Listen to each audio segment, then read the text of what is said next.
Bentuk pelemahan terhadap demokrasi yang dimaksud ini saya kira sudah dibahas, termasuk revisi Undang-Undang KPK, Undang-Undang Ciptaker, Perpu Ormas pada tahun 2017, juga Perpres tentang jabatan fungsional TNI, dan kalau kita melihat masa kampanye menjelang pemilu tahun 2019, ada juga upaya dari pemerintah untuk menghidupkan kembali peran partisan pegawai negeri sipil dan juga aparat keamanan.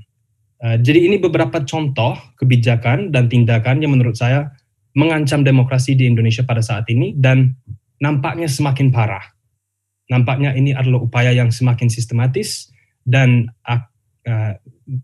takutnya akan terus-menerus ke depan. Nah, untuk menjawab pertanyaan ini,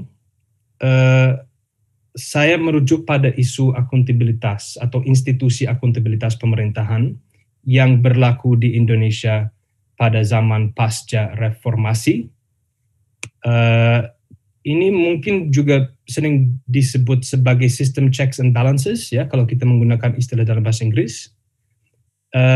Dan nampaknya selama beberapa tahun terakhir, terutama pada masa kepresidenan Pak Jokowi, checks and balances tersebut itu semakin dilemahkan, ya, semakin dilemahkan.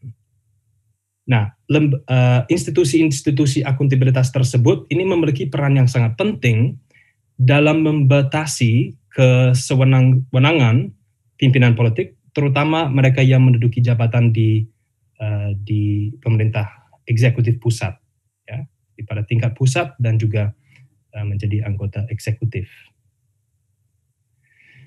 Dan kalau kita menyebutkan istilah yang sering digunakan dalam konteks political science, ya, ilmu politik, ini sering disebut sebagai proses executive aggrandizement. Nah, kalau secara global selama mungkin 30 tahun terakhir, executive aggrandizement ini merupakan jalur atau bentuk kemunduran demokrasi atau transisi dari demokrasi menuju otoritarianisme yang paling sering terjadi, yang paling sering terlihat.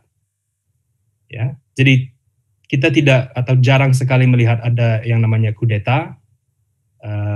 Biasanya sekarang kita melihat ada proses di mana eksekutif itu menjadi semakin berpengaruh dan berkuasa dan tidak lagi dibatasi dalam mengambil keputusan dan tindakan, sehingga akhirnya demokrasi sendiri itu sangat terancam. Ya, ini adalah proses yang sudah terlihat di berbagai negara selama 30 tahun terakhir, sejak berakhirnya Perang Dingin.